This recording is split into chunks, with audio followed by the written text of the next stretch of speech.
Kalau masalah perizinan itu kalau menjadi pengusaha tentunya di Indonesia sendiri ya. Harus kaya dulu, Pak. Kalau kita nggak kaya? Ya susah, seperti saya lah susah. Gitu. Jadi pertanyaan saya, kenapa petani yang secara swadaya dia bisa bikin pupuk sendiri, kompos ya, organik ya. Tapi kok malah dalam tanda kutip, bukan dalam tanda kutip lagi, memang kok dipersulit izinnya itu. Kenapa itu? Kan kamu pernah curhat ke saya ini soal perizinan begini. Bahkan itu bisa dipidana katanya. Ini harapanmu pada pemerintah, mungkin ada pemerintah yang dengar nanti, mumpung tahun politik sekarang ada calon gubernur, ada calon bupati, ada calon wali kota. Dengar mereka sekarang ini. Nah, harapanmu sebagai anak muda yang bergelut di bidang pertanian itu apa? Difasilitasi lah. Contoh, perizinan dari pupuk itu SNI sama ISO atau apalah pupuk organik gitu. Itu kemarin saya sempat daftar, dimintain uang. Dimintain uang? Ya. Dimintain uang? Harus bayar. Harus bayar? Ya. Harus bayar. Berapa? Bilang aja. 100 lebih.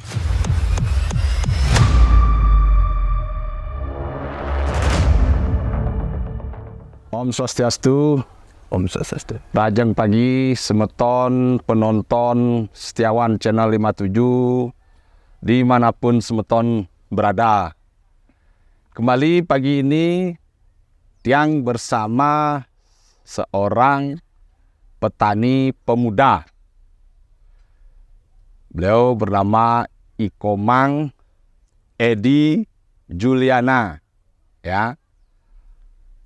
Tiang persilahkan Komang untuk memperkenalkan diri kepada penonton semua dan untuk menyapa penonton semua. Silakan Mang, untuk mempersingkat waktu. Swastiastu. Swastiastu. Semeton pemirsa semua di Setiawan Channel ya. Perkenalkan, nama saya Ikomang Edi Juliana. Saya dari lereng Gunung Lesung, yaitu tepatnya di Desa Munduk di Banjar Dinas Tamlingan. Saya seorang petani dan juga penggiat pertanian di Provinsi Bali. Yang sementara ini saya sekarang merupakan salah satu kandidat untuk maju ke tingkat nasional, yaitu sebagai pemuda pelopor di bidang pangan. Seperti itu, Pak Wayan. Kira-kira. Ini umurnya nih nggak terlalu tua nih. Kira-kira umur 20-an ya. Berapa umurmu sekarang, Mak? Saya kelahiran 99, Pak Yan. Ya. Berarti baru 25 tahun semeton. Semeton, saya pernah sebagai Pekaseh Subak Sengempel, di mana sepengetahuan saya petani itu rata-rata umurnya sudah 45 tahun ke atas, bahkan ada yang sampai 70 tahun. Nah, ini tumben saya lihat ada anak muda umur 25 tahun jadi petani nih. Motivasinya apa nih, Mang? Coba cerita sedikit. Awal-awalnya itu saya menekuni bidang pertanian itu atas dasar sudut pandang saya kepada orang tua, terutama kepada kakek saya, yang mana kakek saya itu merupakan orang dari merantau ke Desa Munduk. Jadi beliau sukses di bidang pertanian, terutama pada saat itu komoditi utamanya itu kopi dan cengkeh. Dan sampai saat ini diteruskan oleh Bapak. Bapak juga sukses dengan sudut pandang kesuksesan sebagai orang tua menjadi petani itu adalah saya bisa sekolah, Bapak bisa membangun rumah, bisa membiayai keluarga, bisa menyekolahkan anak-anaknya semua. Jadi itu yang mematik saya ingin jadi petani, harus menjadi petani. Di samping itu kita juga lahir di Bali, tentu akar budaya kita yang kita ketahui tentu berakar dari Sumba ya Pak Wayan ya. Jadi di samping itu Indonesia merupakan negara agraris dengan kelimpahan sumber daya alamnya yang belum terkelola secara maksimal. Seperti ini ke Pak Wayan, kira-kira. Tapi faktanya, Mang, saya panggil Mang aja ya. Iya. Tapi faktanya tidak banyak anak muda yang menggeluti pertanian, Mang. Bahkan larinya ke sektor-sektor lain. Betul. Swasta, ya pekerja swasta lah. Dan sektor-sektor lain mungkin ada yang jadi pegawai honorer. Iya, betul. Jadi ASN. Dan sangat sedikit sekali melirik pertanian. Nah, kenapa Mang bisa beda gitu. Apakah menurut Mang pertanian itu bisa memberikan hasil lebih terlepas dari apa Mang sampaikan tadi tentang kakek, tentang bapak yang memotivasi Mang untuk terjun ke pertanian. Karena banyak selentingan nih saya dengar penghasilan petani itu menjadi petani itu tidak seberapa. Nah, pandangan Mang sendiri sebagai anak muda gimana melihat stigma itu? Apakah itu benar atau bagaimana? Silakan. Kalau saya sendiri dari sudut pandang itu tidak bisa menilai itu salah ataupun tidak benar, tetapi keliru Pak Wayan. Menurut saya itu keliru. Kalau salah sudah hukum yang kena. Kalau keliru masih bisa diperbaiki. Jadi seperti kasus-kasus yang sekarang ini banyak generasi muda yang merantau ke luar negeri, ya tentunya kan permasalahan ekonomi. Tetapi besar harapan saya teman-teman yang merantau ke luar negeri, jika sudah balik ke negeri kita tercinta ini, ayolah kita aplikasikan ilmu tersebut. Terus dari sudut pandang itu memang betul, generasi muda kita sekarang itu lebih banyak beralih ke sektor pertanian, sektor-sektor lain seperti pariwisata khususnya. Apalagi Bali yang sekarang notabene ikonnya pariwisata. Tetapi jangan dong lupakan pertanian. Ya, karena pariwisata di Bali ini muncul pun karena pertanian, yaitu dari Subak itu sendiri. Di samping itu juga, ya seperti yang saya katakan itu saya tidak bisa menyalahkan ya, karena faktor ekonomi. Seperti itu. Cuman yang sekarang ini banyak terjadi pemudaran. Dan ada istilah, bapaknya petani nih, anaknya ada yang ingin jadi petani. Dan kata-kata yang sering diungkapkan seperti apa? Ning, masuknya tegah-tegahang. Dan yang cara bapak dari petani. Karena petani kita di Bali ini tidak pernah merasa sukses, Pak. Karena ada istilah petani itu.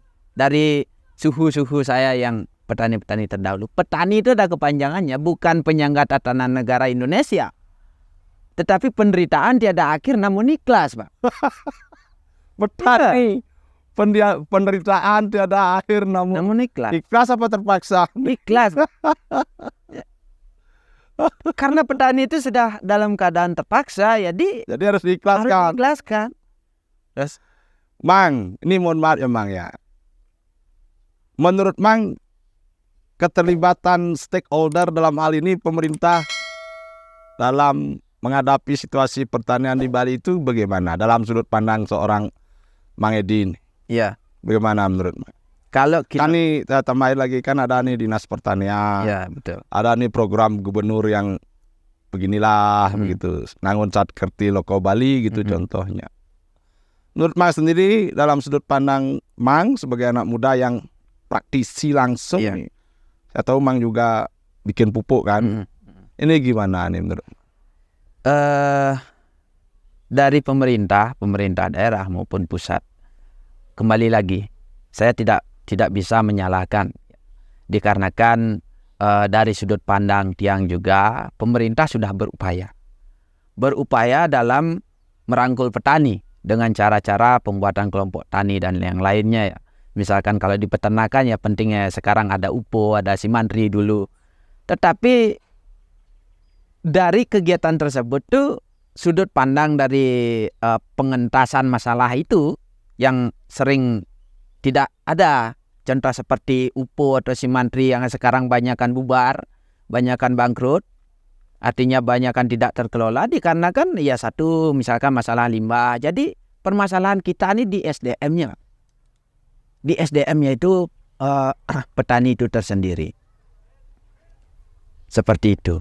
Jadi perlu adanya stakeholder atau pionir-pionir muda yang memiliki ilmu terbarukan yang didapat di lingkungan, masyarakat, dan orang-orang lain. Ataukah mungkin perhatian pemerintah, keberpihakan pemerintah terhadap pertanian itu kurang, Mang? Masih kurang. Jujur dia katakan masih kurang. Ya. Masih kurang atau sangat kurang? Atau bahkan tidak ada sama sekali? Kalau dibilang tidak ada sama sekali, ada Pak. Dari gerakan pemerintah itu, tetapi belum begitu maksimal. Ya mungkin satu dua orang dari stakeholder itu sudah sudah melakukan berupaya secara maksimal, tetapi lebih ya dari sudut pandang petani untuk mempercayai pemerintah, artinya stakeholder ini bisa ditanyakan sendirilah kepada petaninya gimana. Kadang kan begini Mang, ada musim seperti jeruk, pas musim harga turun, seperti duren pas musim harga turun, gabah juga begitu harga turun. Kejadian seperti itu selalu terjadi. Nah, pandangan Man sendiri gimana nih?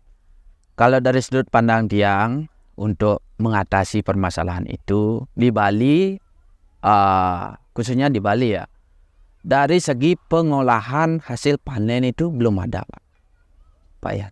Jadi misalkan ada contoh yang Tiang riset sekarang, misalkan wortel lah sempat tahu pada saat pandemi dan beberapa dekade wortel panen melimpah di Desa Gasing Goblek, semuanya panen wortel. Harganya turun, bahkan sampai 1.500 nggak ada yang beli. Dari sana saya sebagai pemuda memiliki pikiran, ini wortel kalau dikasih makan sapi ya hanya jadi kotoran saja. Sebenarnya ini masih bisa disimpan. Dan semestinya pemerintah itu bergerak mendukung gimana caranya ini, misalkan tomat. Bisa diolah menjadi apa? Contoh kurma tomat, dodol tomat, dan lain sebagainya jadi saus dan yang lainnya. Semestinya itu ada pemuda yang memiliki visi seperti ini, dia dimudahkan lah fasilitas, gitu salah satu contohnya. Atau ketiadaan data dari pemerintah Mang. Contoh nih Mang, nih Dinas Pertanian. Contoh nih ya, mungkin Dinas Pertanian punya data ya kayak sapi Bali gitu. Ya.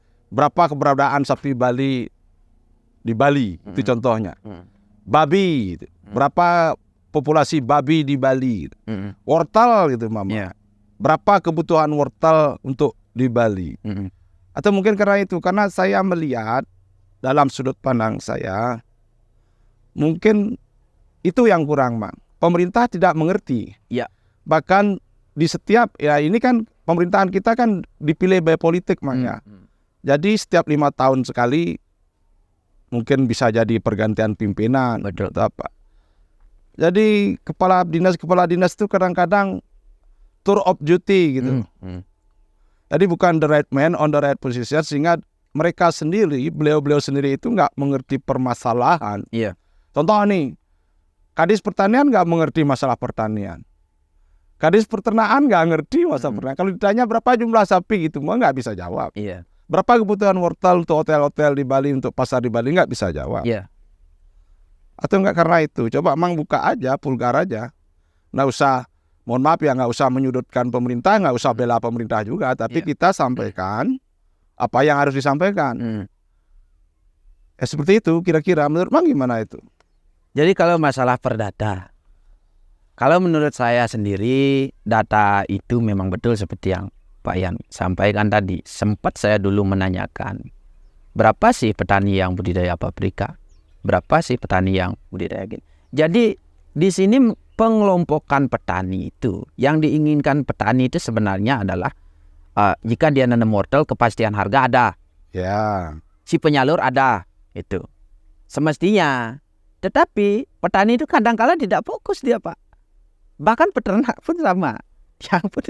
Yang pun beberapa dekade juga mengalami hal yang sama. Nah, ini kan kewajiban dari pemerintah ya dalam hal ini. Masalah. Ya, sebagai pemegang regulasi. Pemerintah itu kan public service. Ya. Public service itu pelayan masyarakat. Harusnya kan mereka tahu. Mereka punya data hotel berapa di Bali. Mereka punya data petani. Harusnya mereka semua tahu, punya data semuanya. Nah, seperti itu Bang. Iya. Ya kan? Jadi sehingga permasalahan oversupply ini kan supply and demand, Mas. Iya. Ya kan? Begitu supply banyak, demand-nya nggak ada, kan otomatis harga rendah. Harga rendah, betul. Sama seperti babi. Ini mohon maaf ya. Babi itu hanya di Bali yang populasinya masih bisa dijaga. Kenapa? Di Bali babi banyak, peternaknya juga banyak. Tapi masalahnya, peternak babi ini banyak menjerit karena permasalahan harga pakan. Permasalahan harga jual yang kadang-kadang rendah. Ya. Nah ini campur tangan pemerintah ini bagaimana kan begitu. Nah menurut pandangan Mas sendiri, ya sebagai seorang pemuda harus punya pandangan yang radikal, Yang radikal ya, agak ya yang agak kritis lah. terhadap pemerintah. Jangan ngajom-ngajom pemerintah, nanti mereka semakin diajom semakin nggak kerja mereka. Itu kenyataan sering terjadi di lapangan, Pak Wayan. Memang itu yang kejadiannya ya. Kejadiannya seperti itu. Jadi dari sudut pandang Tiang sendiri, dari pemerintah itu hanya berkutat untuk di bidang perdata aja sih sebenarnya. Jadi misalkan saling dudukin gitu loh. Jadi pusat minta data ke daerah ke kabupaten gitu. Ini harus ngumpulin gini. Makanya sering terjadi seperti kasus 2019 kemarin itu, sudut pandang Tiang itu lucu, Pak Yan. Lucunya gini, program ketahanan pangan. Ya.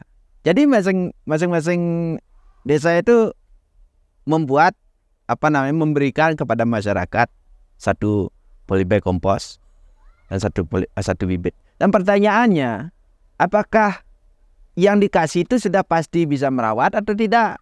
Kalau menurut sudut pandang dia, cari satu orang petani, suruh dia nanam cabai, yang betul memang petani cabai lah, kasih dia fasilitas yang bagus, jamin harga kepastian harganya, pasti diserap dengan gini kan. Pemerintah kan pasti punya penyalur, dan dia ya dengan harapan punya data itulah berapa hotel restoran seperti itu kan, Pak Yan. Kalau menurut sudut pandang Tiang seperti itu semestinya. Dan juga kita sudah punya petani, kenapa rumah tangga dikasih pupuk, dikasih bibit satu pohon? Ya kan biar ngabisin anggaran, Mas. Iya. Man, ini saya pernah ingat Man juga bikin pupuk kan? Iya. Pupuk, dan Man juga pernah ngomong ke saya terkendala perizinan. Iya, betul. Nah, ini gimana ceritanya? Ceritakan aja. Iya. Saya sebagai generasi muda, sebagai pupuk kompos itu. Sebagai pengusaha muda juga, Pak. Ya, saya mengakui diri saya pengusaha di bidang pupuk atau pengolahan limbah. Karena saya ingin menyelamatkan si mantri yang ada di desa dan peternak-peternak desa. Itu lumayan, Pak. 2019 itu yang punya sapi 1 ekor 2 ekor itu bersyukur, Pak. Saya beli tainya dia. Dari beli tai, jual tai, dia bisa beli beras. Pandemi itu kan kita tahu sendirilah gimana penderitaan kita sebagai pengusaha pun sudah luar biasa penderitaan, apalagi orang yang tidak punya. Itu saya beli, saya edarkan. Dan di samping itu saya banyak yang menanyakan, berapa kamu jual pupuk? Kamu jual pupuk pasti sudah kaya. Sampai sekarang saya pakai L300 breng-breng, Pak. Iya, masih rusak motor tua saya pakai. Saya fokus pada perizinannya. Ya, kalau masalah perizinan itu, kalau menjadi pengusaha tentunya di Indonesia sendiri ya harus kaya dulu, Pak. Loh, kalau kita nggak kaya? Ya susah, seperti saya lah susah. Gitu. Jadi pertanyaan saya, kenapa petani yang secara swadaya dia bisa bikin pupuk sendiri, kompos ya, organik ya. Tapi kok malah dalam tanda kutip, bukan dalam tanda kutip lagi, memang kok dipersulit izinnya itu. Kenapa itu? Kan kamu pernah curhat ke saya ini soal perizinan begini. Bahkan itu bisa dipidana katanya. Ini harapanmu pada pemerintah, mungkin ada pemerintah yang dengar nanti, mumpung tahun politik sekarang ada calon gubernur, ada calon bupati, ada calon wali kota. Dengar mereka sekarang ini. Nah, harapanmu sebagai anak muda yang bergelut di bidang pertanian itu apa? Difasilitasi lah. Contoh, perizinan dari pupuk itu SNI sama ISO atau apalah, pupuk organik gitu. Itu kemarin saya sempat daftar, dimintain uang. Dimintain uang? Ya. Uang? Harus bayar. Harus bayar? Ya. Harus bayar. Berapa? Bilang 100 aja. 100 lebih. 100 ribu? 100 juta, Pak. Oh, saya pikir 100 ribu. 100 ribu nanti saya yang donasi. Ya, karena di sana itu ada biaya-biaya gini lah, biaya ceklap dan lain sebagainya. Itu saya diberikan perinciannya itu sampai 100 juta. 100 juta? 100 juta. 100 juta? Ya. Untuk kurang lebih. Izin, kurang lebih. Ini bisa dipertanggungjawabkan kan omongan ini? Bisa. Bukan hoax kan? Bukan. Bagaimana pertanian kita mau maju kalau begitu? Sedangkan nih, mohon maaf ya, petani sekarang mengeluhkan pupuk subsidi yang sedikit loh. Tahu? Iya, tahu. Pupuk subsidi kuotanya diturunkan. Dari dulu mungkin 1 sak, sekarang kalau tidak salah saya dengar jatahnya cuma 4 kilo katanya. Katanya nih, saya belum telusuri, saya nanti akan telusuri. Nah, ini gimana? Di mana letak keberpihakan pemerintah kepada petani kalau begini caranya? Kalau pupuk kimia itu saya sudah gimana ya, sudah tidak terlalu memikirkan itu, Pak. Ya. Tetapi ini beralih ke organik ini. Dari kegiatan yang saya lakukan sekarang lebih dominan ke produksi pupuk sebenarnya kan. Permasalahan regulasi itu yang saya alami. Disuruh buat izin, sudah mengurus izin, dimintain biaya. Terus di samping itu kan saya bertanya, ini saya ngolah tai loh, tai yang dari tidak berharga sampai berharga, sampai bisa membantu petani dalam memaksimalkan produksi. Di samping itu kan kegiatan saya ini membantu pemerintah. Atau mungkin ada campur tangan mafia pupuk mungkin ya. I don't know. Mungkin. Gitu. Ini menarik, Mang, karena saya tahu ada beberapa petani muda yang dalam tanda kutip sukses. Ya. Sukses dalam artian mereka bisa menghidupi diri dari hasil pertanian. Tentu dengan campur tangan teknologi juga. Ada kayak greenhouse. Tetapi semuanya itu butuh effort yang besar, Mang. Butuh modal yang besar. Nah, sementara mohon maaf ini, APBD pemerintah provinsi, pemerintah kabupaten, kota di Bali itu posturnya tidak berpihak sama sekali kepada pembangunan pertanian di Bali, Mang. Itu berakibat juga alih fungsi lahan jadi nggak terkendali. Iya, nggak terkendali, betul. Ya kan begitu kan. Coba lihat postur APBD pemerintah kita. Semuanya nggak ada berpihak kepada petani. Kalau toh ada nih, mohon maaf, ini saya pernah protes petani itu diajak seminar di hotel yang ber-AC, Mas. Yang menurut saya itu sesuatu yang lucu. Yeah. Lucu sekali. Gitu nih. Jadi gimana, Mang? Menurutmu gimana? Ngomong aja, Mang. Kita nih ngobrol santai, ngomong aja biar mereka dengar. Kalau mereka punya telinga, biar panas sedikit lah telinganya. Jadi harapannya kepada pemerintah itu apa? Sebagai petani, kamu sudah lakukan, you are doing the best, kamu lakukan terbaik yang kamu lakukan, tapi kan tanpa support dari pemerintah, kayak negara-negara tetangga Thailand, begitulah, kan kita juga omong kosong, toh. Iya, betul. Ya, coba kamu sedikit. Contoh hal ya, di Jepang, contoh besar nih. Ya. Di Jepang banyak teman-teman saya yang bekerja ke sana. Itu saya salut sekali, itu melalui perjuangan yang sangat panjang. Tetapi harapan saya kembali lagi, kalau dia ke Bali, ayolah kita bisa copy paste programnya di sana. Dan pemerintah tolong fasilitasi pemuda-pemuda yang memiliki visi dan misi untuk memajukan pertanian Bali. Dari segi apa? Ya tanyakan kepada generasi muda itu. Apa yang dia minta? Ya. Dilibatkan dalam perhitungan. Apa? Bukan hanya sekedar buat seminar-seminar yang ngabis-ngabisin anggaran kan begitu. Ya contohnya kemarin ini sebelum harga sayur yang sekarang mulai turun. Itu kan maut-mautan harganya. Karena petani tidak bisa produksi. Perputaran uang tidak ada. Imbas dari pandemi. Pandemi itu bertahan masih bisa petani. Tetapi setelah pasca bertahan itu modalnya sudah jor-joran habis pada saat pandemi. Saya sendiri merasakan. Saya mau pengajuan KUR. Katanya KUR 100 juta tanpa anggunan bisa. Dan ternyata faktanya saya harus nyetor anggunan. Platform saya mengajukan 100 juta. Ternyata 80 juta saya dikasih. Terus setelah bertahan. Pindah bank.